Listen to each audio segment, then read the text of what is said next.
Hello and welcome again to another Bitcoin news show right here on the World Crypto Network. I am, of course, your host, Vortex.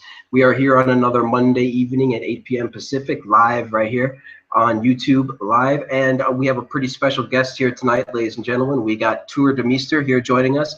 We're going to ask him a few questions. He recently has written an article, and I want to talk to him about that. We, of course, have our other panelists as well. So we're going to be looking forward to having them ask questions as well. So this should be a pretty good show. We're going to be talking about Ethereum. We're going to be talking about Bitcoin scaling. And so I'd like to go ahead and get right into it. And first, I want to actually introduce Tuur and kind of ask him about why he wrote this article and why is he long on Bitcoin and short on Ethereum. So let's first get an introduction from Tuur. How you doing, Tuur? Doing great, thanks. Awesome. So let me ask you, Tuur, then why did you write this article, and why are you long on Bitcoin and short on Ethereum? Yeah, so I've been collecting notes on Ethereum all the way back to, more seriously, I think it was March, April 2015. So I just had like this backlog list, this draft, and I really just tried to wrap my head around it, like what is this and how does it work? And I didn't want to just kind of stand on the sideline and be negative as if that was just my gut feel. So I basically refrained from commenting for a long time on this project.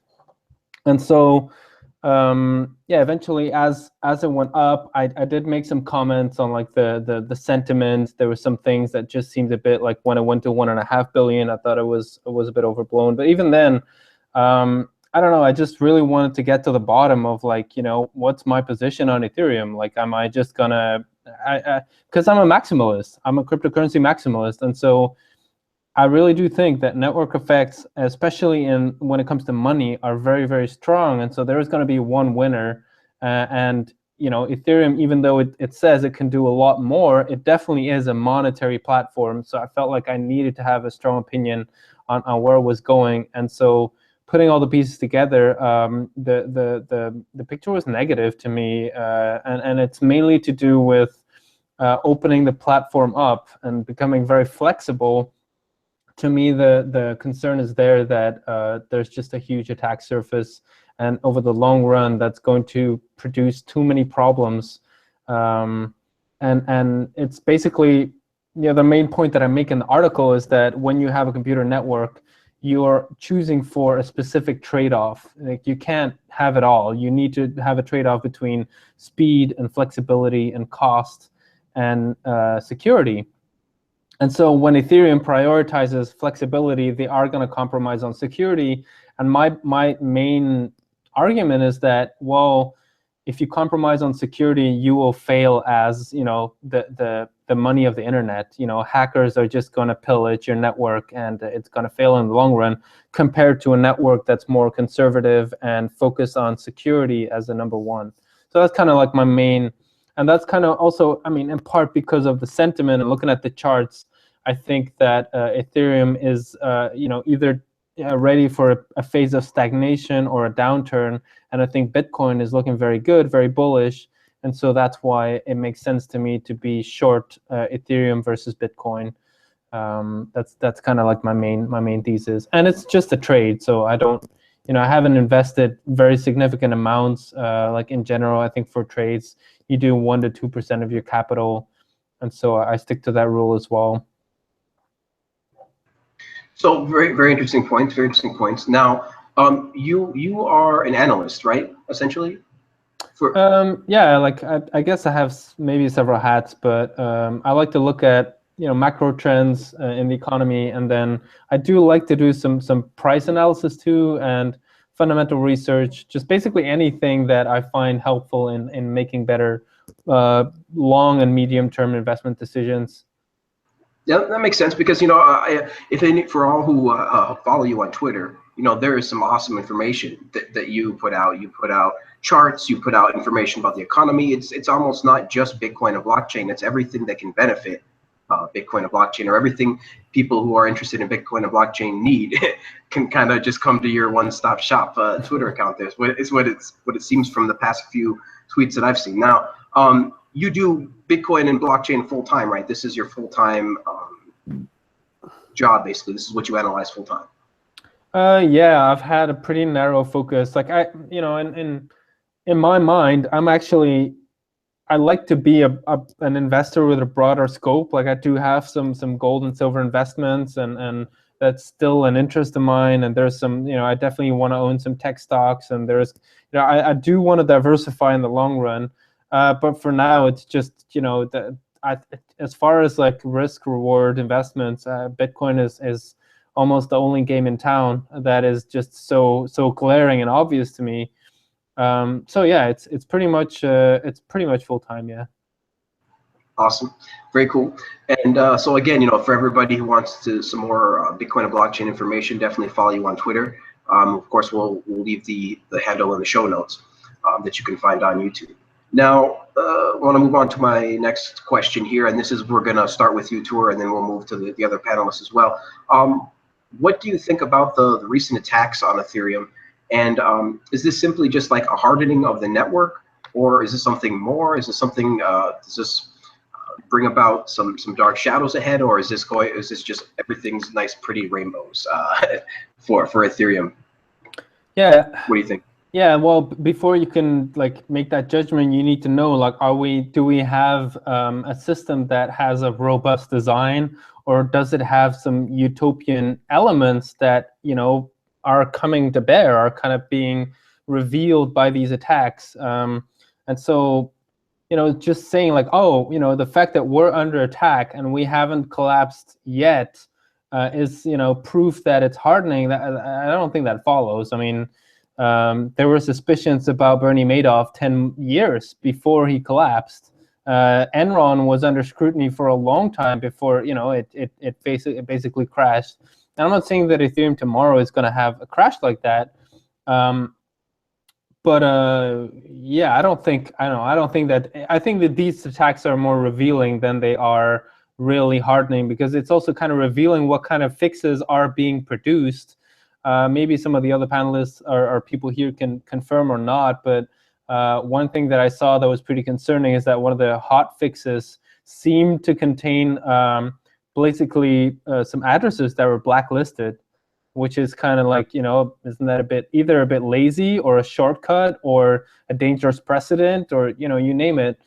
So I think there's definitely food for thought when you look at what exactly is being done to fix the issues, like tweaking things. That to me sounds a lot like interventionism. It's like you have a system that's pretty flawed, and then there's problems, and then you try to fix those, and you generate new unintended consequences, and so on and so on. That's kind of my concern, is that may be happening here. Yeah, that makes sense. So let me go to Tone and ask the same question. What do you think about the recent attacks and on Ethereum, and is this a hardening of the network, or is this going to prove the end of Ethereum? I don't know. It's a hard question to answer. Just like Tuur, coding is not my specialty, and I was gonna actually talk to Tuur a little bit about that, because I know you got a lot of criticisms in the comments for your article for writing about this, being a developer.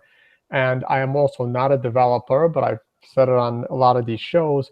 I have a lot of experience of working with developers, and my background is some development.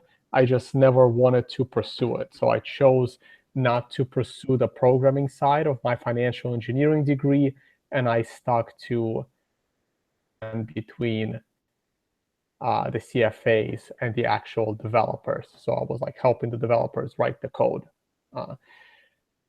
But as far as like the hacking of the Ethereum network, I don't think that's going to be its downfall. I agree with Tuur in that of the network is the problem. The incentives are the problem. So I take a bigger view of the project itself, and I just try to break it down to the basic concepts as to why I don't think Ethereum can succeed, starting with the fact that I don't think decentralized Turing complete contracts like at all in the world.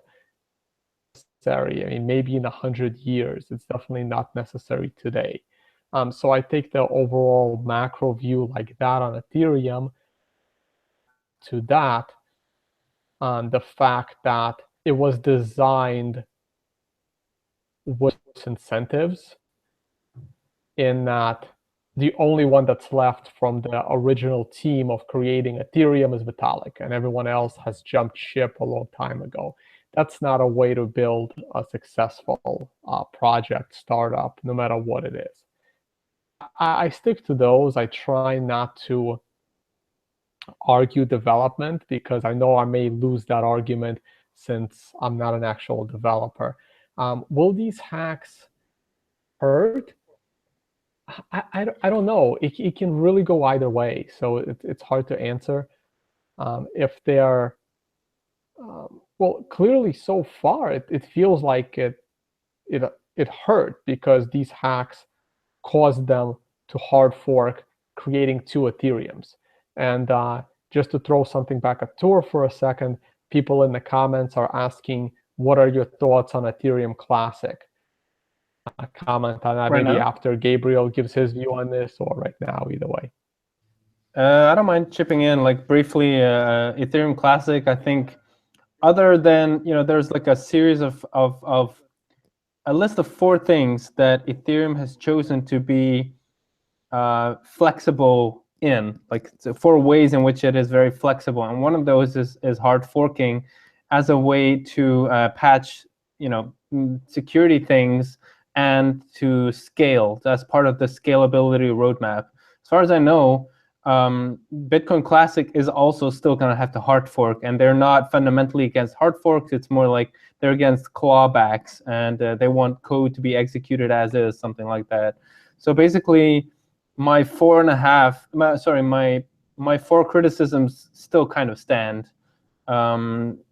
So yeah, I'm very bearish on Ethereum Classic too. I don't think it's fundamentally different from Ethereum, whatever it is, the Ethereum Foundation backed Ethereum.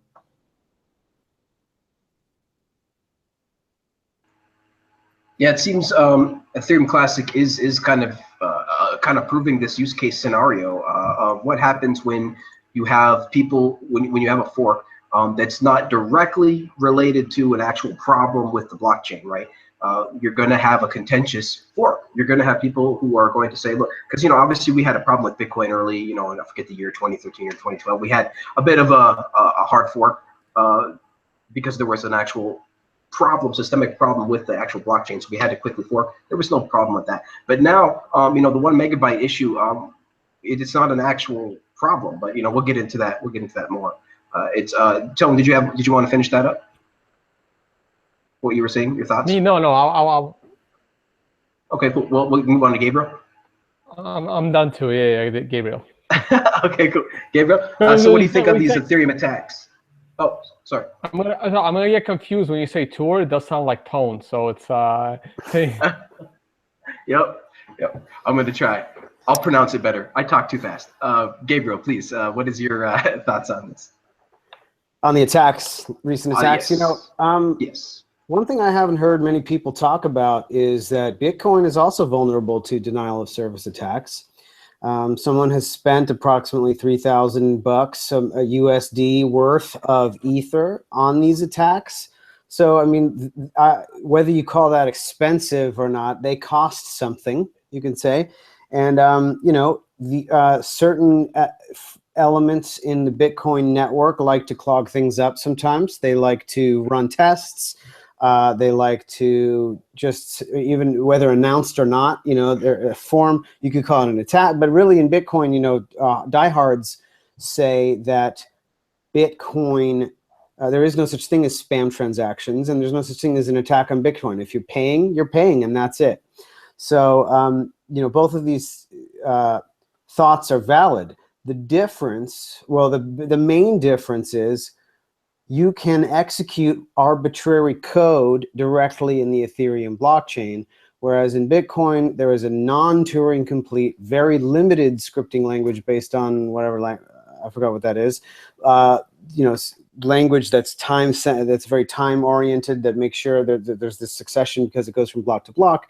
And because of that, you can't make loops. You can't, it's not like you don't have this concept of gas where the transaction just runs till it can't run anymore. It's so much easier to set up a runtime bug in a Turing complete environment. It's extremely easy, and it's also considered to be mathematically and logically impossible to prove whether any program can end or not. You can't. I mean, everyone pretty much agrees it's impossible to determine whether any given program will ever complete or not. So you have these situations where it's just ultra easy to set up a transaction on the minimum gas and just set up a loop that just goes forever. So I mean, if that blocking IP story is any indication of the fixes to come, I have a feeling that this Ethereum project may never recover. But who knows? Maybe they can someday. Do you mind if I ask a question, Gabriel? Sure. Yeah, I'm curious. I had some criticism on my article of people saying that, because I mentioned that because you can put any code on the Ethereum blockchain and basically force the clients to run that code if you have enough. Well, anyway, then you can have infinite loops.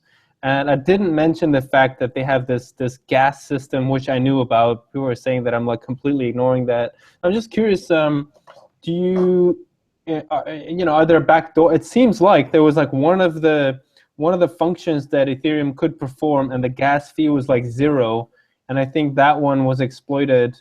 But I don't know, and Tone and Vortex as well. Like, what are your thoughts on like infinite loops and Ethereum, and them having the counter argument like, oh, well, we charge gas for everything, so you'll run out of money at some point. Sure. I mean, if you have a 0 gas cost, what do you call it? Contract program, then you're just asking for trouble. In that situation, that's how you crash the Geth. That's how you would crash the Geth node. That was how they did it. So you just have to you never ever make contracts that have a 0 cost for anything. You got to take it down to the minimum unit. Any less than that, and then you really will have an infinite loop, and it crashes. But that's pretty easy to avoid. Nevertheless, by having these transactions build up, you sure build your blocks up very quick, full of data. If there's a zillion contracts that just go every block, another thing, every block until gas runs out. That's to set up, huge amounts of these in an attack style like that, just to spend money on it.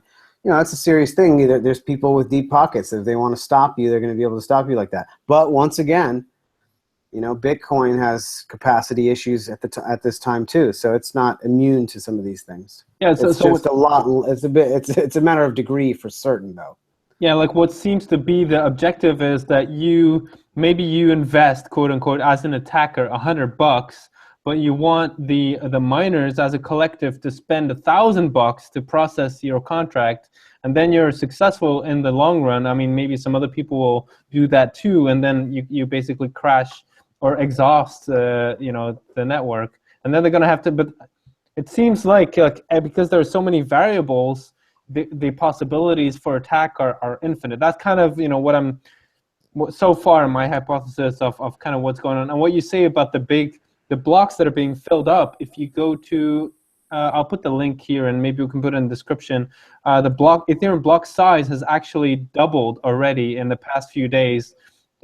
Just because of these attacks, right? Because they keep filling up with the transactions, and the stale blocks as well. The stale blocks have, I think, about tripled in the last week. So what's strange to me is it does seem like Ethereum is trying to do everything, and it seems to me that I'm going to ask, is Turing complete a fundamental flaw in the system? Because as long as it's literally fully Turing complete, then we can do unlimited things, including these unlimited contracts. And it seems that their only solution right now is to raise the gas temporarily, raise the gas limit. That's not a long-term solution. Like, I'm not sure how they're going to solve this thing that's the fundamental, both the fundamental feature, and it seems that it might be also the fundamental flaw. So let me ask you, Gabriel and Tuur, and tell him too, but is Turing complete a fundamental flaw with blockchain?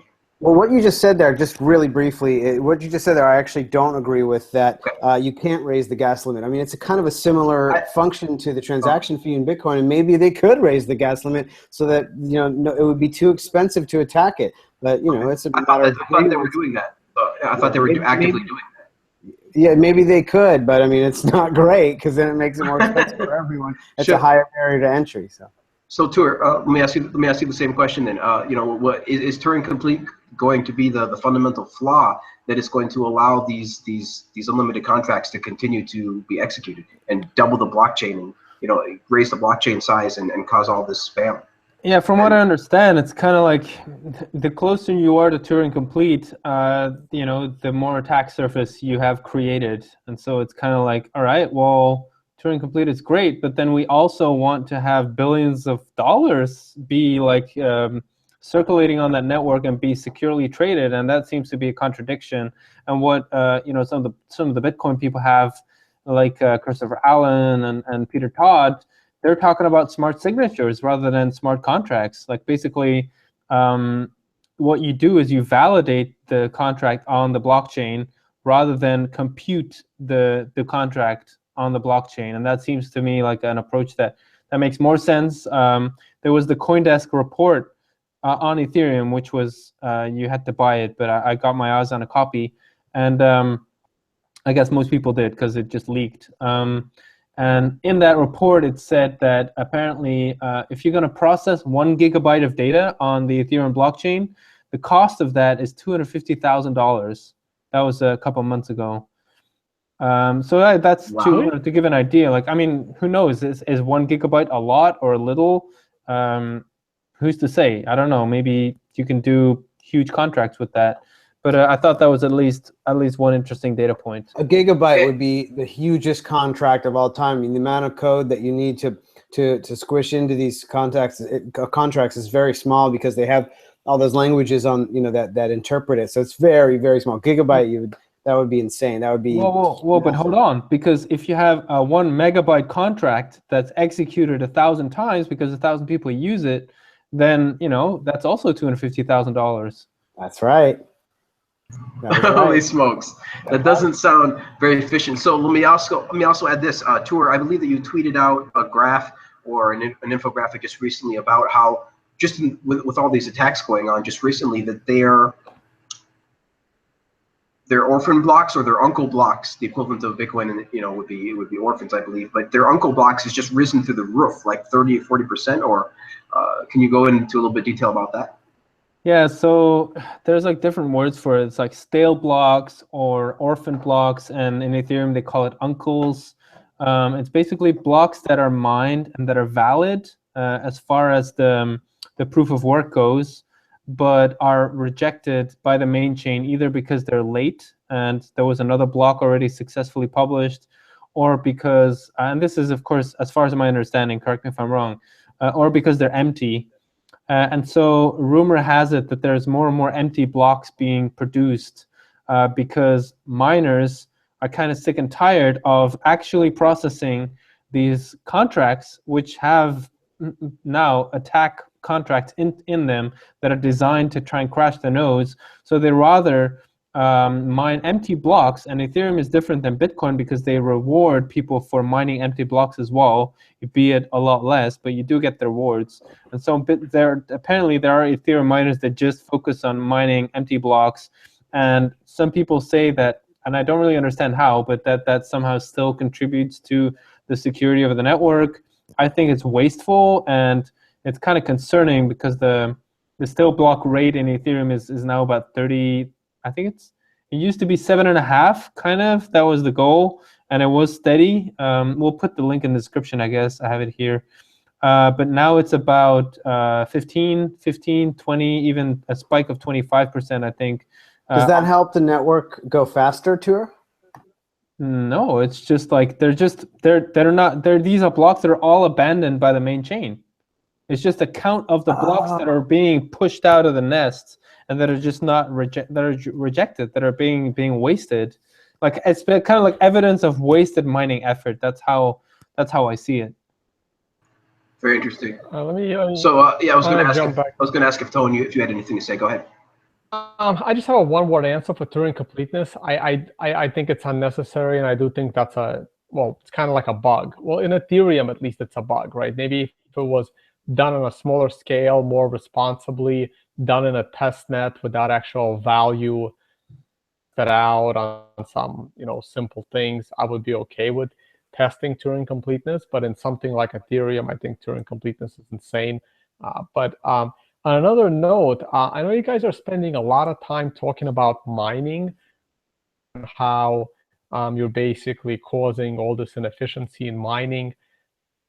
I don't think the Ethereum people care about mining because remember, they're going proof of stake. Right. So they don't care about mining. So they're getting out of it. And speaking of that, Tuur, in your article, you started out talking about how you see Bitcoin and Ethereum with each other. And I know a lot of people say that no, they're not, they're completely different. But I agree with you completely. They are in direct competition. See, it is. They're in direct competition as long as Ethereum stays proof of work. Because they are in competition for people are like, no, Ethereum isn't a competitor to Bitcoin. Yes, it is. Because they are using the same electricity and they are using the same mining investment. They might not be using the same miners, but at some point in the future, if Ethereum stays proof of work, someone needs to make where hardware is my money going? Is it going to Bitcoin mining hardware or is it going to Ethereum mining hardware? So for now, there's still some Ethereum mining hardware, but the Ethereum guys know that they're going to lose this battle with Bitcoin. That's why they're going proof of stake. So the question I had for you, Tuur, did you look more into the smart contract is compiled? Because there seems to be clearly some debate over that. What you said in your article is that if there is an update to the itself and there are contracts that have been programmed on there years to fully execute, what happens to those contracts? Did you ever get to the bottom of that? Because I'm curious. No, not yet. The person that I had Pelle Brennegaard. He was the co-founder of Kipochi. I think he was CEO of Kipochi in Africa. So he gave me that feedback on the draft, saying that he disagreed that if Solidity gets changed and tweaked as a language, that you could have the problem of old contracts being kind of misinterpreted, or in the future that would create problems. And then I reached out to the person that was basically the source of that criticism. It was said basically at the California Core Dev meetup. That was a concern that was raised about Ethereum. And so I never found out who really said that. But the way I understood Brian Bishop's comment, who was the one who transcribed the meeting, was that he still thought that that would cause problems. If you're going to change Solidity over time, then the contracts are going to be interpreted in some different way. But I might have misinterpreted his response, and I've been traveling the past few days, so I still haven't got the time to really get to the bottom of it. But it seems to me that I don't know. Go ahead. Common sense tells me I agree with you. Common sense tells me that there might be some issues with the contracts. It's impossible to, just because you compiled on a prior version of the code, that everything is going to run smoothly. At least in my experience with developers, things like this always come up. Right. Yeah, well, I mean, even in general, like, you have a completely newly designed language, and then it's like, oh, it's a compiling language and this and that, but maybe that's kind of asking for trouble, because you don't really know, like, how accurate is it. And now they're talking, and that's kind of what I mentioned in the article too. They're talking about verification. I think it's called mathematical verification or something. But then basically they're going away from Turing completeness, it seems, because they're going to really restrict the way in which you can craft these contracts. So it's like, well, what is this? Like, what is this thing Ethereum now? Yeah, to me, it's really starting to get a little confusing because, I mean, their main selling point is that they can do smart contracts. Well, we know that you can do smart contracts in Bitcoin. It's just a little harder. That's going to get easier. And so when we can do smart contracts in Bitcoin and a lot of the things that Ethereum is trying to do in Bitcoin, then what is there left for Ethereum? I mean, especially if they're going proof of stake, they're going to really be, the question is going to really be asked, what good is Ethereum, and maybe even what is Ethereum, is what it seems like to me. So I think if anybody else has any final Ethereum thoughts, we can move on to the next topic. Just a quick comment. I talked to an old friend of mine who's a superb, very experienced software developer, and he got interested in Ethereum after I had turned him on to Bitcoin. I think he had heard of Bitcoin, but I kind of was the one who was blabbing about it so much. And he invested, I believe, in Ethereum. And I said, you know, one of the things I don't like in Ethereum is that I said, why did you like Ethereum? Because I know that their whole marketing engine and community outreach was, of course, to attract developers in order to build all this stuff. They needed a lot of people, hands on deck. And I said, hey, you know, what was it about the Ethereum project that convinced you to invest? He said, I like the idea of everything being in one place. It makes it really convenient. And I said, doesn't that violate the principle of modularity that they hammer on so much about in computer science courses? Not that I'm, you know, I have a degree or anything, but Vortex, I believe you have a computer science pass. Is that the case? Modularity is considered a good thing? Yeah, I mean, if you look at the solid principles of programming and some kind of, you know, a lot of methodologies therein, you know, they really hammer into you that you want to be able to have modular. You want modular. You do not want everything in one place. You want separation of concerns. Exactly, exactly. So that's exactly, and especially, you know, again, people just seem to not realize that we're dealing with billion-dollar, you know, multi-billion-dollar networks here. You just don't want to mess around and add all of these crazy stuff to billion-dollar. I mean, fine, if you're going to create like some amazing Turing complete language and you're going to do all of these amazing things that's never been done before, okay, maybe you put a market cap on the actual thing so that we can call it a bit more of a test net and maybe warn people a little bit more and make it a little bit easier to understand that, hey, this thing might blow up. But no, of course, you know, like most founders, they wanted to get a crowd sale in and they wanted to get rich and things like that. So, you know, we see the difference between people who want to get rich and then people who want to just build stuff, right? Satoshi wanted to build Bitcoin to make sure that it actually exists in the world, right? It didn't exist. Bitcoin solved the problem. What problem is Ethereum trying to solve? Tuur, how about that question real quick before we end this out? Like, what problem is Ethereum trying to solve? My best bet would be the problem of scarcity, which is a problem that everybody has, and there's been a million proposed solutions, and it's kind of like, you know, perpetual motion, you know, like just energy out of the blue, or you know, things that just, and so yeah, the promise is amazing, and the question is, like, does it violate the laws of physics or not? And I'm afraid that it does. That's kind of, you know, my main concern about Ethereum. Let me jump on. I like that question.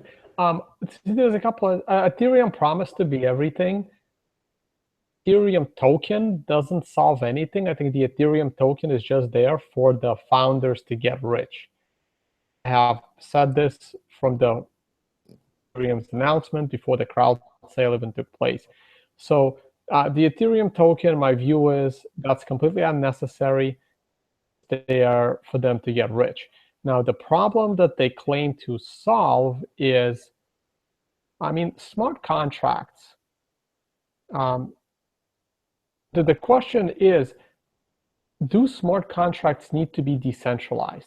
And Ethereum is making the claim that smart contracts need to be decentralized. Forget the Turing completeness, right? Let's say even if Ethereum drops the Turing completeness angle, they will still pitch the fact that smart contracts, there is a need for smart contracts to be decentralized, because otherwise Ethereum isn't necessary. You can execute your smart contracts. Their servers are pretty damn secure. They have enough backups. So Ethereum is to decentralize your smart contracts. And lately, for the last year and a half, I've been challenging this view. Why are we decentralizing a smart contract in the first world. Bitcoin is decentralized because our payments are censored, aren't really censored. Our contracts, like an assassination contract, might need to be decentralized, but any other contract needs to be of the jurisdiction where this contract is executed, because at the end of the contract, something has to happen. And whatever happens at the end of that contract to be more than value transfer, because if the contract is just value transfer, we already have Bitcoin. Hey, Tone, what if that jurisdiction is the internet? Well, the internet is already decentralized, right? Why does your contract need to be decentralized? In order to fit within it, right? Or I mean, how would you centralize? Like, what are you comparing? What is a centralized contract in your mind? Digital. Oh, in my mind, a centralized contract is basically you write a code and then you give it to a trusted third party like Google to execute it upon certain conditions. Like I can think of a lot of reasons. I can think of a ton of reasons why a decentralized, smart contract market could be really extremely freedom creating among the population of Earth. Well, whether putting it into the blockchain, that's something else. Well, hold on a second, right? Like I just said, right? You hand your smart contract, because remember, a smart contract is just automatic execution. You encrypt your smart contract so that Google doesn't know what the smart contract is. All Google knows is the parameters that cause this smart contract to execute. Like, for example, still a trusted third party. If you can't access it, if it's not peer-to-peer, then you're dependent on Google. Wait, hold on a second. Let me finish, right? So you write a smart contract where upon multiple confirmations of your death, Google executes a smart contract. I mean, like multiple. Let's say there is your obituary is published in the New York Times, and there is like direct firsthand confirmation from a relative, right? So upon those two conditions, and only upon those two conditions being met, Google executes a smart contract. Google has no idea what is inside that smart contract because you encrypted. You're just talking about privacy. You're talking about privacy, but dependability is the issue. When Google goes down, just like in Mr. Robot, and somebody makes a coordinated attack onto their servers, or any trusted third party, you're going to want Rootstock or Ethereum or something else to get your automated contract going. If Google goes down, the last thing I care about is Rootstock, right? I mean, it's we'll see how you feel. We'll see how you feel 6 years from now. Well, if Google goes down, I expect every car to get into a car accident at the same time in 6 years. Okay, we got bigger problems. That's just not good principles. Websites that have dependencies on external servers are risky. You should have your you want to be able to have it. You want to have access. You want to have these things that they increase freedom. If we have to trust Google, man, who knows? You could also do network tracking. You could do network blocking. People check it out, Gabriel. We know that Google is going to be around for a while, so let's just go with Tone's view on this one. We know that Google isn't going anywhere anytime soon. One last thing, right? I'm just using Google as an example. I'm just using them as a big company that knows how to do storage. But it could be another company whose specialty is doing this. There could also be a couple of companies. You can also have a backup. But the point is, can this encrypted contract be stored on 5 servers versus 100,000 servers across the world? What the hell is the point? Why is this redundancy necessary? And even if it's sharded, that comes with a whole other like, the point is, why is this contract duplicated 100,000 times? We know why Bitcoin needs to do it, but why does this contract that ability at the end of it anyway? That's also interesting, with Ethereum in general. Like, why does any of their stuff need to be executed 10,000 times, or like over and over and over again? It's interesting, because obviously we know why Bitcoin needs to, like Tone said, but why the heck does all of this code need to be executed globally? Yeah, that's great. And remember, that's great. I think the more the merrier. If the network can handle it, great. If not, okay, then you've got maybe an issue. But hey, the need for it could totally arise someday. I think you lack imagination, Tone, if you can't see the scale that these systems can actually grow to. These decentralized systems can be incredible, but of course, you have to do it right.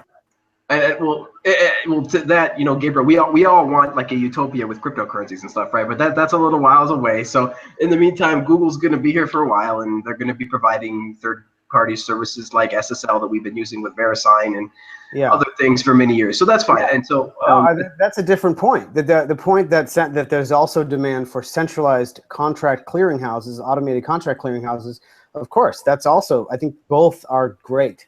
Sure. Bring them all on. So it's going to be. Let's get Tuur's take. What do you think about all the discussion here? Any comment on this, please? Actually, I'm still. I don't know. I don't feel that I don't feel like I know a lot about that. I need to just study it more. I can see merit in both points. I think Vitalik has even said that most smart contracts will be very short and small. The ones that that do kind of have long-term life in Ethereum.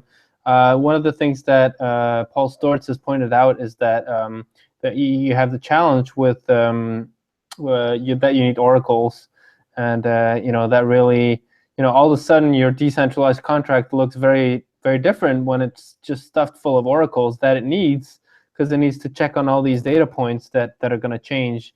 So yeah, how decentralized is it really? Yeah, but I don't know. I don't feel that I have a very strong opinion about, in the future, are most contracts, will it be decentralized or centralized? I don't really know. Well, let me just end it, in this topic here. Basically, Tuur, I think that your findings have been very much in alignment and agreement with a lot of us here at the WCN of what we've been saying. And I think a lot of us here at the WCN have been pretty critical of Ethereum over the time, and kind of tried to raise a lot of the points that you made. And I really like how you brought it all together in your article. So if you guys haven't checked that out, that'll be in the show notes as well to check out his article. I believe that's only part 1. Part 2 is still coming, right? Yes. All right. And cool. I mean, the idea was part 1 first, and see what kind of feedback I get, and then build on that. Because the second part, I was kind of struggling with some concepts and stuff, and so it's been really helpful to get the feedback, and actually more people that have reached out that I can reach out to again to and so but before we close down Ethereum, I know you're kind of wanting to move on. I did want to share this one graph. Maybe you can put it in the notes. And again, I don't really know what it means, but what I do see, if you go to, you guys have it there in the chat, the chart that says block size.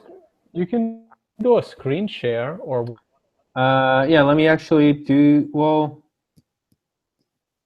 I guess that's fine. Let me do this. Yeah, there's a screen share at the top left-hand corner, the little green button. Here it is. This is live, ladies and gentlemen. Just want to remind you all we are live here. So this is Google Hangouts. Okay. I'm sharing the Google Hangouts thing. Is it now switching? Do you see the block size chart? Yep, perfect. Yep, we see it. We do. Yeah. So what you see here is October 5th, 1,800 bytes per block. And I'll zoom out in a bit, and you'll see that this is the highest it was kind of up to then. Well, now it's 7 times as much. So the block size is now 12 and a half kilobytes every 15 seconds, which is going to contribute a lot to blockchain bloat. Just something that, let me switch it off. Let me actually zoom out now first. So yeah, there it is, all the way back to July 2015. This is Wait, so that's each Ethereum block, right? Yeah. Yeah. But aren't there blocks every 12 seconds? Yeah, exactly. Every 15 seconds thereabouts. So this is the average. I think it's the average block size per day. That's a decent amount of data. The average block size per day. That's and the their average blockchain block size. just keeps growing. The blockchain size. That's the block size for the entire day, or that's the average block size in a day? The latter, the average block size on that date. Yeah, and so I don't know what that means, but what I see for 12-second blocks. It's exploding. It's now 700% higher than it was just 1 week ago. Is there total blockchain now larger than Bitcoin's total blockchain or not yet? I remember looking at it. I think it's about 30 gigabytes, and Bitcoin is about 90 or something. So no, they're not there yet, but they're definitely they're growing very fast. Give it about 3 to 4 more months, and they'll probably take over. I mean, Right. exponential functions. Like, I'm amazed at how people don't understand exponential functions. Yeah. Yep, switch off your screen there, Tuur. Sorry, switch back to the, no problem. So yeah, that's pretty crazy stuff. It just, to me, literally the sheer amount of data that Ethereum requires is kind of mind-boggling. Like, well, I thought Bitcoin blockchain size is going to be amazingly huge one day, and then, man, that's nothing until you find out that when blocks happen every 15 seconds.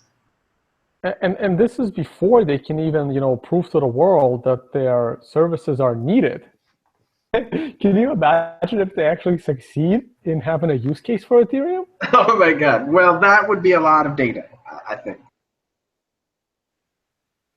All right, that's a crazy amount of data. Okay, cool. So we'll be moving on here. So let's move on to the next topic. So let's see. Let's do some talk about some Bitcoin scaling. Just want to thank the panelists again one more time before we start. Just thanks again, guys, for being here. Really appreciate it. I have a question. Tuur especially.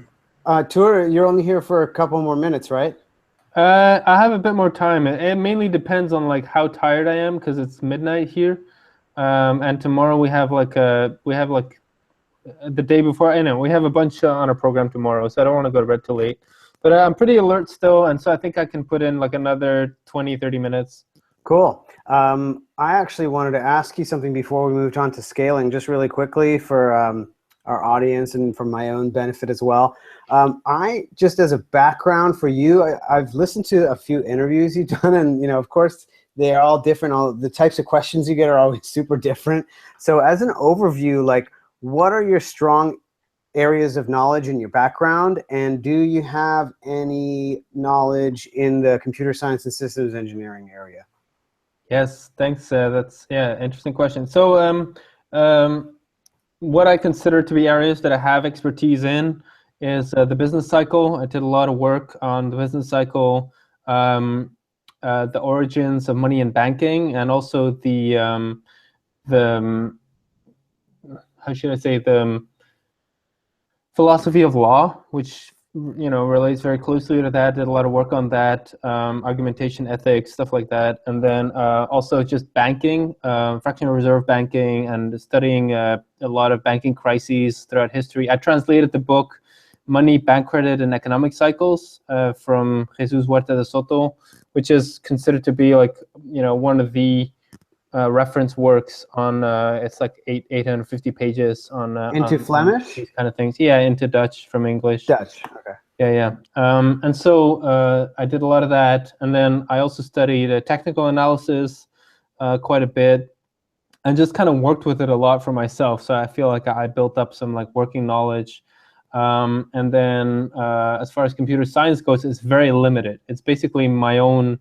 I'm like totally happy to say that. It's basically been my own experience and like being around Bitcoin from 2011, really digging in. And of course, I've read articles that that are about, but I don't have formal education in that stuff. So I basically try to stay humble and like just try to let logic work and see what makes sense, and then also really follow the people that I've grown to trust in the community, and also look at their backgrounds. Like, are these people, do they have credibility? What does their LinkedIn say? What kind of project have they worked on? What kind of project are they respected for in the past? And if that's absent, then I'm just a bit more skeptical usually. I don't know if there's more areas. I think it's mainly, and I try to do work in psychology as well, just to kind of like identify when there's dysfunction, and so that I can like kind of stop following when somebody seems to be, and this is in the broadest sense of the word, but seems to be dysfunctional, because then often people will project the things that they want to see in certain viewpoints and in certain realities. And that's not helpful. I've been burned a few times in the past where I would follow someone and I thought they had, either integrity or they had like some kind of objective viewpoint, and then the facts prove them wrong over time. So I try to be just more careful in who to follow as well. So in that sense, I'm a kind of like, I try to learn by proxy a lot. So I just like have a select amount of people that I learn from, and then, you know, just try to keep checking with the facts that they're actually, you know, that they actually do have integrity and expertise. So in that sense, yeah, just mining people's knowledge is what I try to do as well. Yeah, I think. I think you know, there's a lot of. I think everybody here should at this point send our LinkedIn profile to your tour. No, I think I think that there's a lot of you know, interviews that you've done quite recently too, where, you know, people like ask you how you got into Bitcoin and things like that. So I thought I'd save those kind of questions for those podcasts, you know, and kind of get a little bit more technical here and stuff. So that's great stuff. So thanks for that, Joe. Cool. So we can move on to the next topic then, and kind of get right into this, because this is pretty interesting. This is pretty recent stuff. This basically just happened today. So that's why, another reason why we like to do live shows, in case something happens that day, right? We don't need to plan. Who needs to plan? That's just too much work. So let me ask you this, Tuur. What do you think about ViaBTC and their recent 10% grab of the network hashing power? And what do you think about them now, just today, deciding to choose to put 100% of that power to Bitcoin Unlimited? Yeah, I think it's really interesting. You know, I think Bitcoin Unlimited, what the implication is that they will reject segregated witness as a soft fork. And so that kind of messes with the activation threshold. I think it was 95%. And so, you know, if all of a sudden only 90% of the miners you know, implement segregated witness, it's not going to get activated until, of course, you know, this ViaBTC changes their mind, or until somehow the activation threshold is changed. I don't know, like, this is just a gut feel, but I don't feel worried at all. I just, like, I don't, it's kind of like with, there's just so much noise coming from at the time Bitcoin XT, and then there was what is it again? I forget already. Bitcoin Classic. Bitcoin Classic, there you go. And now it's like Bitcoin Unlimited. And I don't think that, you know, there's a lot of credibility that rests with these the people that have these pretty radical kind of hard fork proposals, at least for the moment. Who knows? I think there could be hard forks in the future that have more respectable teams behind them. And so in that sense, you know, and there seem to be some economic benefits for miners that do hop on the SegWit train as well. So I don't know if people involved in mining pools and who have just equipment in their homes are going to want to stay with the non-SegWit pool if it turns out that somehow their profits are a little bit less there than elsewhere. And I'm happy to hear from the team if I'm wrong on that. If it doesn't impact profit at all, then maybe yeah, maybe I'm just wrong. Yeah, it was interesting, you know, to see if you follow the train of events of what happened and how ViaBTC got started. And, you know, we have a link written by the great Kyle Torpy here in the show notes that we'll have, and where he kind of did a little bit of research on figuring out, like, when did these guys start and things like that. And it's pretty strange. I guess they only started a few months ago, so it's pretty interesting to see what's going on and the timing of it all, especially as SegWit is about to go live here. So we'll ask Tone real quick. What do you think? The same thing. What do you think about ViaBTC and their 10% network grabbing, and then all of a sudden switching to Bitcoin Unlimited? I mean, I think what they're doing is terrible. They're basically hijacking the network and trying to prevent SegWit from going in, which is, I think, is a network. So I think they're basically sabotaging the Bitcoin network. But other than, I mean, that's an opinion. That I agree with Tuur. I'm honestly not all that worried, because you know what? Bitcoin stays 1 megabyte blocked for 5 more years. Because there are people out there who are willing to pay a $20 transaction fee. And if it keeps millions of people out, a $20 transaction fee does not mean that Bitcoin, it doesn't mean that Bitcoin isn't working. If people are willing to pay a $20 transaction fee, that means Bitcoin is working pretty damn well.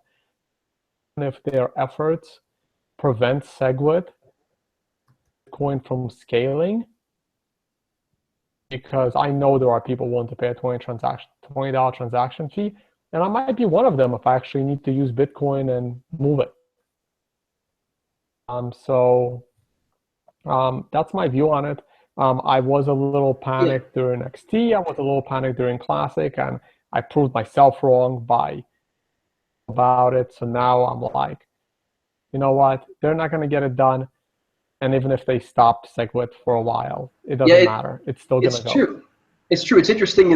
People kind of don't realize, there's not enough people, I think, that need Bitcoin right now that Bitcoin can handle. Well, first of all, let me back up. Bitcoin can't even handle the world right now, right? It can't even handle the whole planet. So and then you take on the fact that not many people even know about Bitcoin, and then you take on the fact that even though at our current prices and fees, you can still bulk, transact for like $20 and send just tons and tons of transactions at once. I mean, it's really interesting to see how upset these people are that we can't do microtransactions right now. It doesn't seem like microtransactions is something that's going to be important right away. Before we go to Gabriel, so let me go to Gabriel on that, unless anybody wants to comment on that, but otherwise, go ahead, Gabriel. Well, I think that I agree with Tone. I mean, it's pretty easy to see that there's coordination, and this is a recent effort, the third in a series of 3 so far, of efforts to take things in a different direction with the Bitcoin code base, and that's cool. I think all voices are welcome, and we set up these activation thresholds for a reason. It's quite interesting to see how large a given subgroup of a community is. For example, with Ethereum recently. I'd actually like to discuss some of the direct quotes from the individual that Kyle Torpy interviewed for this article with the CEO and founder, Haiyong. I guess, I don't know, is his full name? Whatever. This guy, Haiyong, said some interesting things. Quote, obviously, the current 1 megabyte block size restricts the development of Bitcoin. Obviously, he says. Quote, by increasing the block size limit and scaling Bitcoin, Bitcoin itself can be kept simple and pure, and the introduction of excessive complexity can be avoided. Well, simple and pure is perfectly compatible with broken or dysfunctional. The complexity rating of excessive, totally subjective. And sometimes the better solution happens to be more complex than the worst one. He's a CEO. I wonder if he's a developer or not, because effectiveness in software functionality is much more a higher priority than the readability or complexity of the code. I mean, given maintenance becomes an issue, but if complexity itself can only be considered excessive in the case of equal effectiveness. It's not like you say, well, this, hey, my code, it's like my friend wrote a program called image2html. It translated a GIF of 3K into an HTML table of 7 megabytes. It's the opposite. It's ultra, very simple and very well-written code that's totally ineffectual and, in fact, extremely counterproductive. As a joke. This is possible. So to say that simplicity, purity, and complexity are better than effectiveness is just totally specious. His next quote that I want to talk about is, if the threshold gets too high, quote, then some Bitcoin mining pool supporting the scaling or not will become a decisive factor. It goes against the idea of Bitcoin decentralization. On the other hand, if the threshold gets too low and no consensus was reached by the majority of people on the Bitcoin network, bifurcation will increase the Bitcoin scaling failure risk. So the risks of a hard fork, though, these are not two equal risks. The risks of a hard fork are much more serious than that of an intransigent minority stopping an upgrade, and temporarily at that. Just look at Ethereum. They had a 75% activation threshold on a very rushed and sudden, small, pool of people, and the chain split. That's much worse of a result than, oh, we got to wait 2 more weeks for SegWit. Really? Nobody's going to cry into their oatmeal because SegWit got delayed 2 more weeks after a year and a half or 2 of development. And the people that understand SegWit, like someone like me, it's like, great, more time on the test net. I'll take it. Yeah, it's really strange. Like, yeah, Tony, I agree. It's really strange for people to like say, oh, but SegWit was supposed to be ready in April. It was supposed to be launched in April, so therefore we could never use it ever. It's like, what are you guys talking about? It's almost out. It's been on testnet for over a year, which means we know it's going to work. Yes, it's complex. That's why it was in the testnet for over a year. You know, it's really strange how some of these people think. It's too much complexity. Well, we tested for that. It's not out yet. Well, we're testing for that. We're testing right now. That's where it's kind of strange what people are saying. Tuur, any? My magic lava lamp predicts 3.4% hash rate for the block size increase. No, for against the SegWit activation. 3.4% is the prediction. It will go through right away after about 2 weeks. Yeah, it's be interesting to see what it's at in 2 weeks. You know, actually, that's when the next show is. Of course, we try to do this every other Monday, so we will definitely update you guys on what the hash rate is of that Bitcoin pool in 2 weeks. So, is there a date for when the code goes live, when it goes out, and then we wait for the upgrades? No, I don't think so. I think they're mining right now. They're mining Bitcoin Unlimited, and no, I'm talking about SegWit. Oh, SegWit. Oh, so well, I can't. I don't know if that's live yet, or I know it's been merged into the master branch. Not sure if it's live yet. If it's not live, it'll be very soon. It's definitely not live yet. I don't think we have a date, but it's. I bet you it'll be this month or next month. Okay, isn't it? Don't we have to wait for 13.1? Yeah. Yeah. So when 13.1 comes out, that's when it'll actually be live. So and again, that's been pushed into the main branch of the code. So that's like ready to rock, people. That's not far away. I think we can wait a little bit longer for SegWit. So that's my opinion. And so, Tuur, what do you think about that? You're on mute, Tuur. You're on mute. Okay. Yeah, I think it's gonna happen. I don't really know how, but I think just people are gonna pull it off. It's a soft fork. You know, people who want to run old nodes that perform less well than these new nodes that can do more stuff. Go ahead, but you know, eventually I think the economics is going to work against you. And I do agree with many Rosenfeld, who says that, you know, in a way Bitcoin is kind of like there's this Darwinism with the blockchains that, you know, they just spawn these new blockchains that are like the hard forks. It's like you spawn a new species, and you know, that just nature just does its thing with it.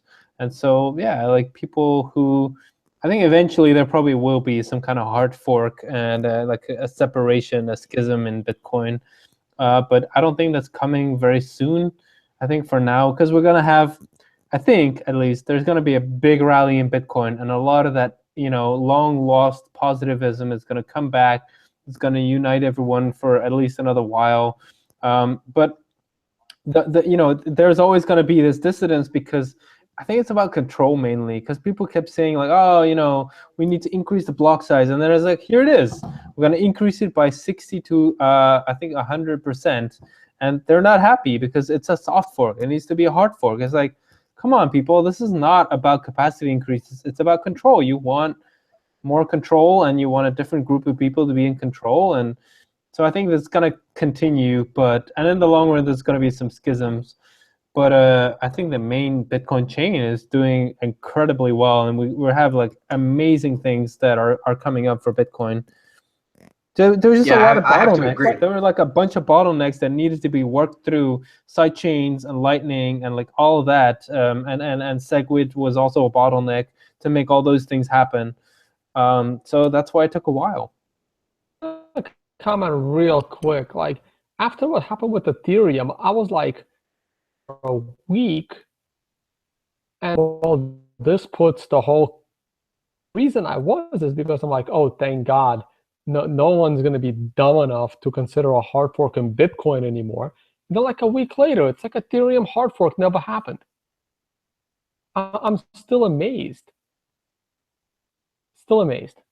Yeah, it was pretty strange. I mean, literally, like you said, only a week or two after the hard fork, the horrible hard fork, like a week or two after we found out that it was doing horrible. So this is like a month after the hard fork. Here comes Roger Ver right away with Bitcoin. We need to split Bitcoin again. So did we not just learn what happens when we have contentious hard fork? Here comes Roger Ver. We need a hard fork. Like right after that, it just kind of blew me away of how soon these people wanted to hard fork Bitcoin again right after the Ethereum contentious hard fork. So that was strange for me.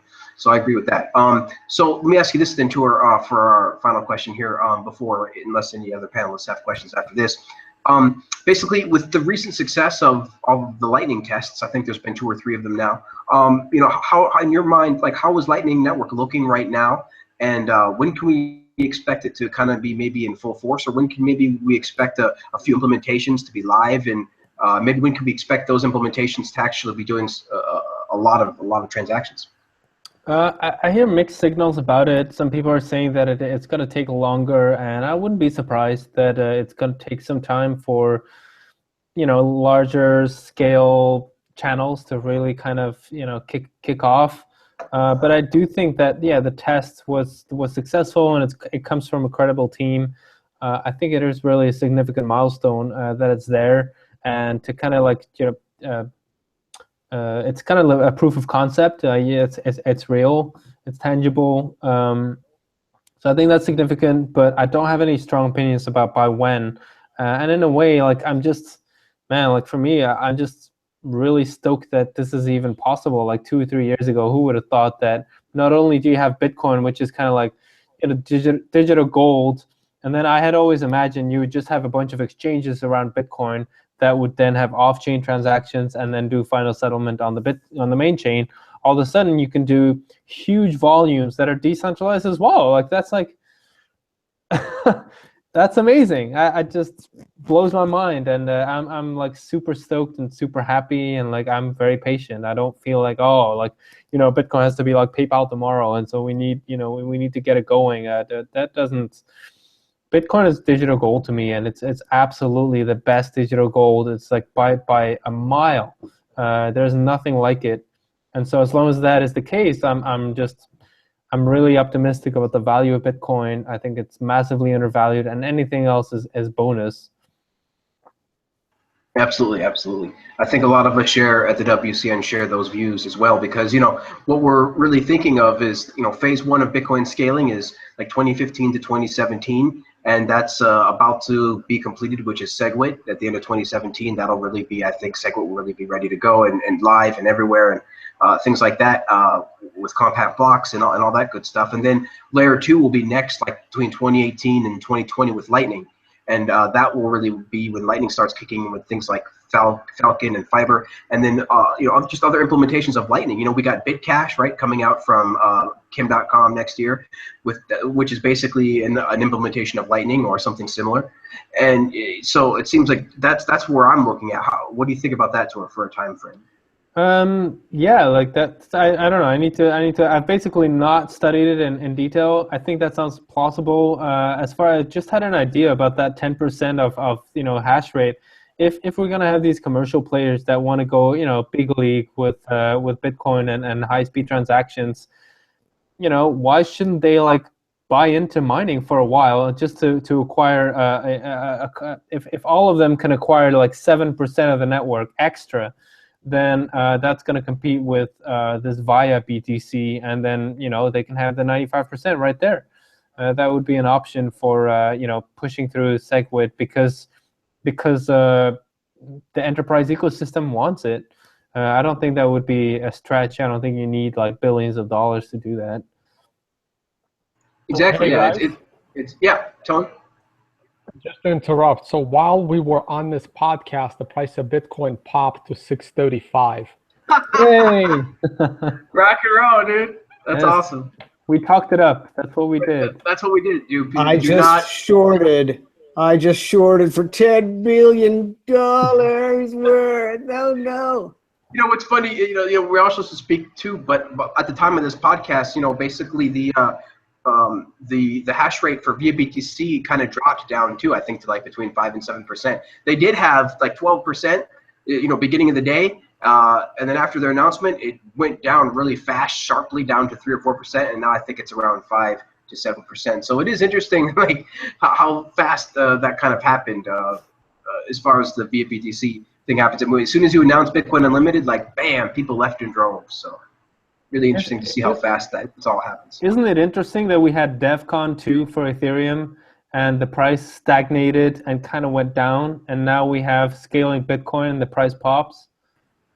Rock and roll. That's, I mean, and look at the conference too. Like if there was picture comparisons too, like you could see the Ethereum conference had all these lights and all of these, you know, these fancy decorations and all these fancy set pieces and things like that. And then here's Bitcoin scaling with like some stickers and some metal chairs, and like people are, you know, people are loving it. Like this is what I want in my coin. Like Tone says, I want my, you know, I want my Bitcoin to stay nice and quiet. I don't need tons of drama from it.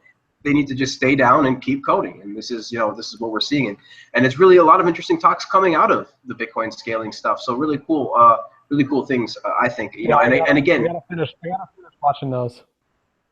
Yeah, and again, it's crazy. You know, like there was some more Lightning tests, so there was some more Lightning tests at the Bitcoin scaling, I believe, and you know, there was also a programming demonstration of using the Lightning, you know, with well, that was part of the tests. But yeah, it's just this Lightning stuff, man. It's fascinating to me because, like you said, Tuur, it's tangible. People are running tests on this stuff, and really, I mean, it does not seem like it's going to take very long. And for some reason, to people, they think that a year or two is a long time. Like, wait a second here, a year or two is a long time. Do we know what we're doing here? We're building a Lightning network, which is already, like, first of all, we have Bitcoin, which is already an amazing technology, and then we're going to enhance it like 100x or 100-fold with Lightning network, and people are worried that that's going to take a year, like, or two. Like, why? Like, come on. I mean, like, people like Roger and then Jeff Garzak, they're saying that the Bitcoin is on pause.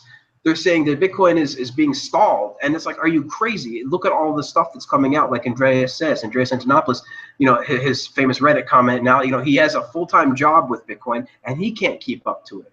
He can't keep up with all the stuff. And so, Tuur, you know, here's one more comment on that, right? So, we're probably maybe another $100 in price, Bitcoin reaching a new all-time high in terms of market cap. So we are almost there. We're almost there for a new all-time high, not by price, but by market cap. This is happening. Oh, sorry. And this is happening during an environment leaving Bitcoin because it's not speculative enough for them. What should that tell you? It tells you that there's an underlying economy that's using it.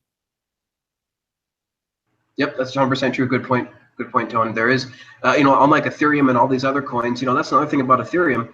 There's no underlying economy because there's no reason for it to be there. There's no reason for it to exist, or else there would be an underlying economy.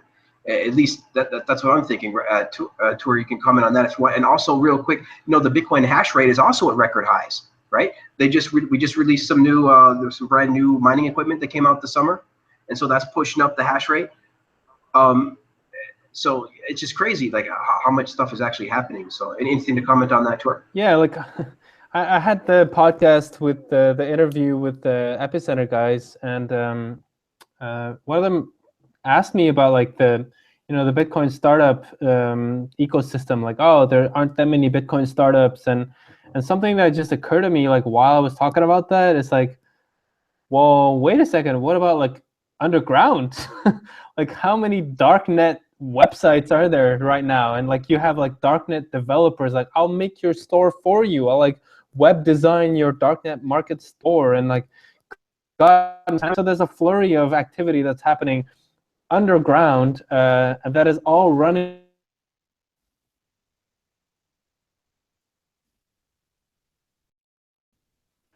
Oh no! Did we lose him, or is it just me? Yeah, we lost Tuur. Oh no, Tuur! You start talking about darknet, and they cut him off. That's how it works, man. NSA, man. You start talking about the darknet, NSA will be like, eh. So maybe I'll start saying something, and maybe I'll get cut off. But the darknet is the underlying economy right now, Bitcoin, and that's just the way it is right now, because literally it's logically the first thing that Bitcoin can handle. You know, but guess what? There's also a huge amount of tipping and charity. Guess what? There's also a bunch of remittance. I mean, there's good uses too, but right now the largest use, yes, is darknet. But is that going to change? Yes. Yeah. Just like Andreas said, look what happened to the internet. People are like, the internet's, it's got all this porn things, it's got all these terrible things, it's never going to scale. And then now where we are today, we have 1 billion cat videos.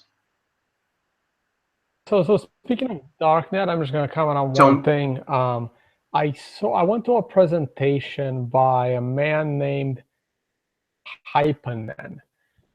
It was probably the best presentation I've seen all year. So maybe we can throw a link in the show notes. There's MIKKO, spell Hypanen phonetically, and you'll find him. He's done TED Talks. He's an expert in internet security. So, but he knew about Bitcoin from the early days, public person in Bitcoin. But during his presentation on internet security, he mentioned Bitcoin many times. Presentation I saw all year, and what they do is they basically try to fight viruses. They have been doing research on CryptoLocker for a long time. He showed the audience that CryptoLocker existed. CryptoLocker began in 1989. It was almost identical then as it is now.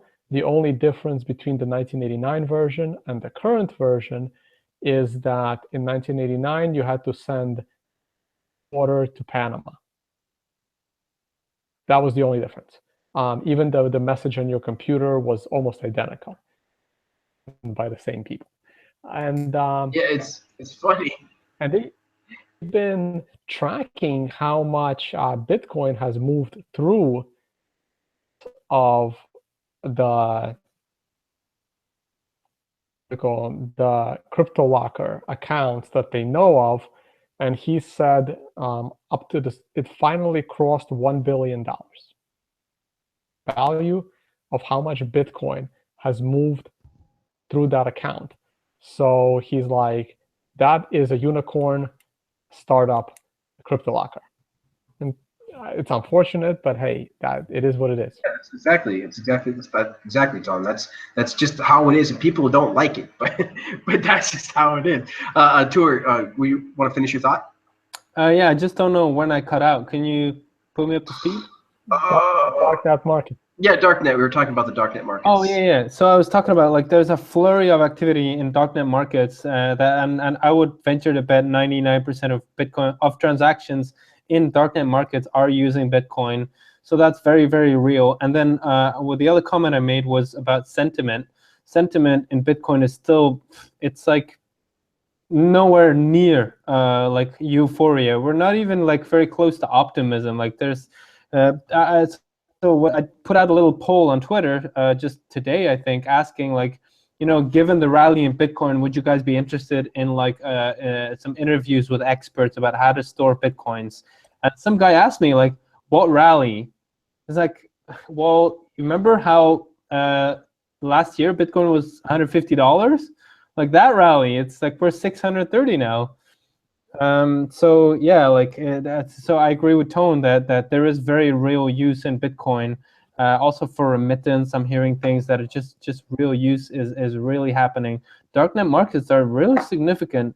So that is building this bottom underneath the price, and of course it's a store of value too. It's like an amazing form of, like, it's much more flexible than actual gold. And people are discovering that. And I mean, there's all these news articles of like people being busted on the border because they have bars of gold in their underwear and in their trunks of their cars. And I imagine that there is the same amount of stories, more and more, of people who successfully transport value across the borders, but we don't hear of them because they're not being busted. I think those are real use cases that give Bitcoin value. I know I have a whole article, use cases of Bitcoin, and my number one is cross-border value transfer. That's been part of my Bitcoin presentations for 2 years now. That's what I stress. I think that's the ultimate use case. Right.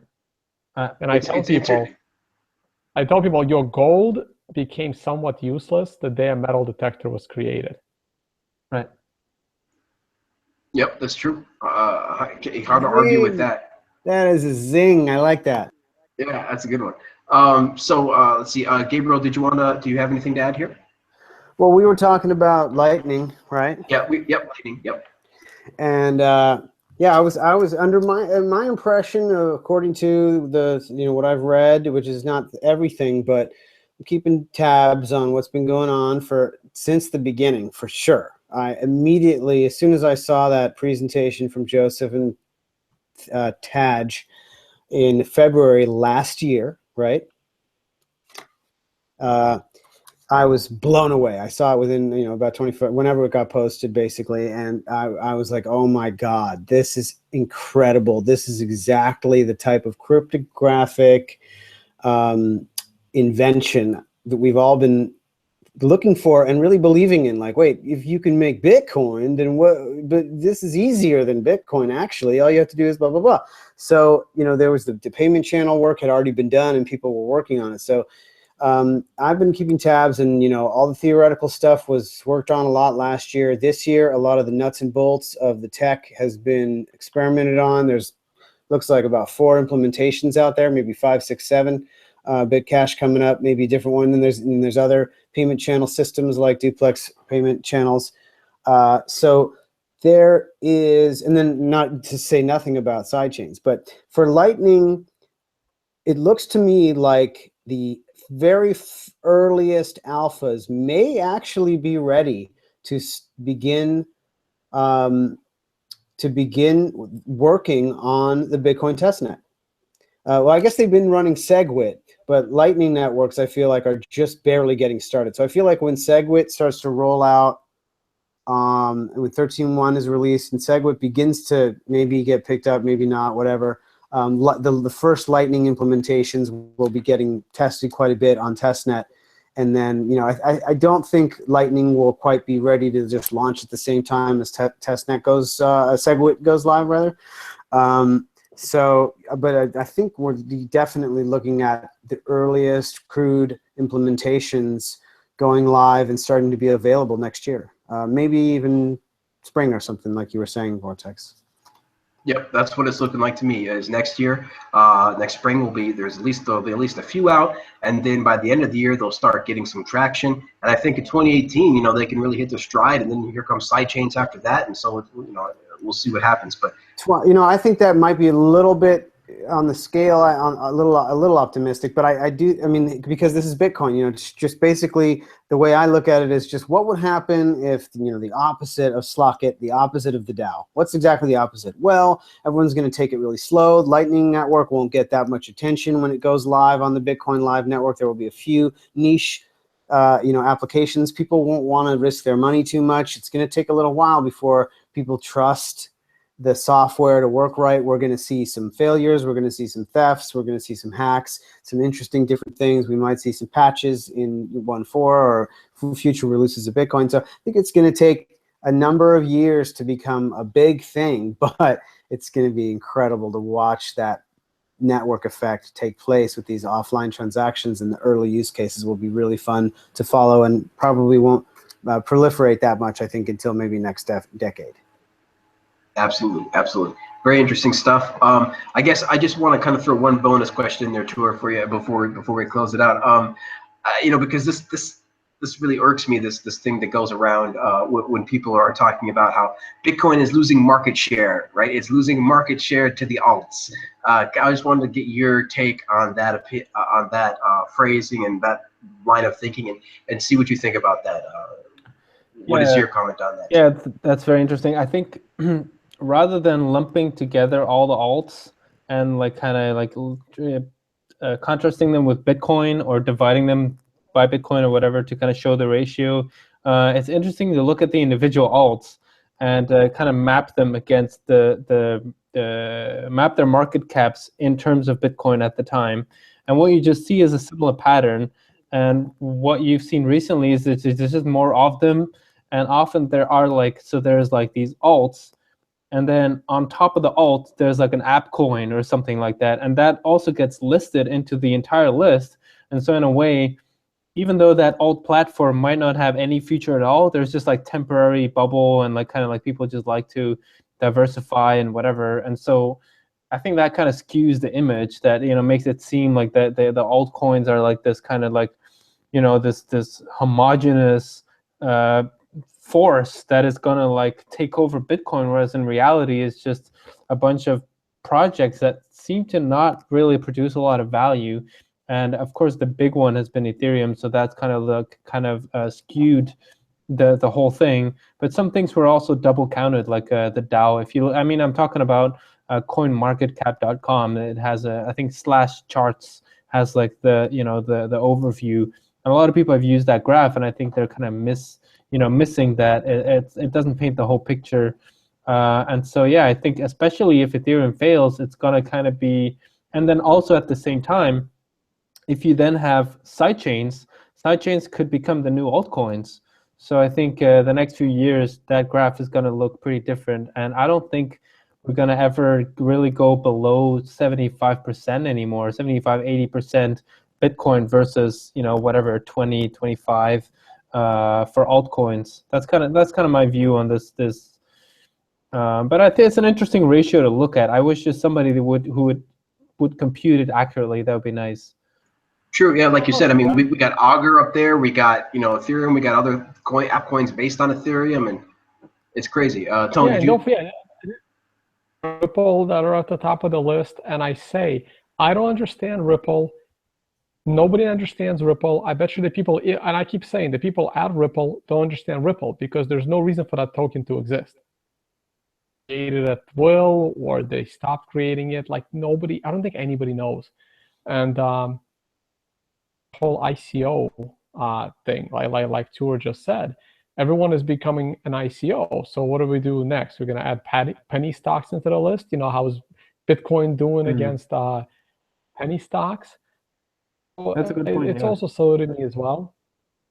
We're doing an end of month price. I take the market cap of all of them combined, and then I divide it by the number of Bitcoins outstanding. Me a Bitcoin price, and then if someone wants to buy Bitcoin from me, that's what they're paying. So I'm aggregating all of those market caps together into the market cap of Bitcoin. Tweet out that price at the end of every month. That'd be cool. Wouldn't mind that. So that's what I've been doing. All right, cool. Very awesome. Yeah, it's very interesting to compare it all. So, but I think we're about out of time here, folks. So I just wanted to say, thank you so much, guys, for joining us. Thanks for everybody in the chat. Thanks for everybody watching this live. We really appreciate any comments at the bottom of the video of what you guys think. If you guys got any questions, if you guys got any comments, we just love to hear your feedback. We're pretty active in there. And so I want to thank my guests. I want to thank Tuur for joining us. Tuur, tell us, where can we find you about the internet? Oh, you just Google my name, and the top link is the Twitter account, and then also there's Adamant Research, where I publish my research. There's a SoundCloud channel for Adamant Research now too, so you can follow me there. But yeah, usually I keep people updated. If you're not into Twitter that much, then I just recommend signing up for my email list at adamantresearch.com. Awesome, thanks again, and also again, guys, check out his article. We have the link in the show notes for part 1, and we are eagerly awaiting part 2. Tone, where can we find you? Tone? Same thing. Mostly, I've just been doing all my work on Twitter at Tone_LLT. I just started my video blog. It's going to be analysis series, but I'm going to very briefly cover Bitcoin, and everyone that knows me knows I don't do alts. So maybe 30 seconds to a minute on Bitcoin. I'll try and keep them to under 20 minutes. And I just talk about my views on the S&P 500, gold, oil, dollar, like the general markets. I'm just going to talk about some macro views and technical analysis. And you can find it on my YouTube channel. I think it's just because that's my Gmail. That I don't really use is Gmail, but that's my YouTube account. I just started. There's only one video on there. Still learning how to hit the record button. That was my first time. So maybe I'll start doing some interviews like this. That'd be cool. That'd be cool, Tone. I think I mentioned to you when we were talking privately, you got to get some interviews, man, because there's a lot of people that we'd like to hear your interviews. So check out his show, you guys. It's really cool. It's got a lot of technical analysis in it. So if you guys are into that, it's great, great information. So Gabriel, where can we find you, sir? Well, you know, I just started my own show on the World Crypto Network right here. So just subscribe to the channel and you will get the updates about all the great shows on the World Crypto Network. Mine is called Future Rant. And so far I've done one interview and I plan several more. I'm speaking to, I believe, my next interviewee soon. So keep posted there. And then, of course, on Twitter at Gabriel Devine. I just want to give a quick shout out to our excellent audience members today that participated so much in the chat. We really appreciate it. You really made me chuckle. The comment of the night goes out to Carson Wentz. Tuur equals Harry Potter. Hilarious. Love it. And we also want to give some shout out to Roger Moore and D-Rez and, of course, Ashraf as usual. Thanks for joining us, guys. Awesome, guys. Yeah, we really appreciate you joining us live. We, of course, appreciate you watching, but we'd appreciate it even more if you join us live. We get some more real-time feedback and some more real few-time questions. So thanks so much, guys, for joining us. We'll be back here again every other Monday at 8 p.m. Pacific right here on the World Crypto Network. So thanks again, guys, for joining us. We'll see you back here soon. And until next time, keep talking Bitcoin and have a good night. Bye-bye. Have a good night. Bye-bye.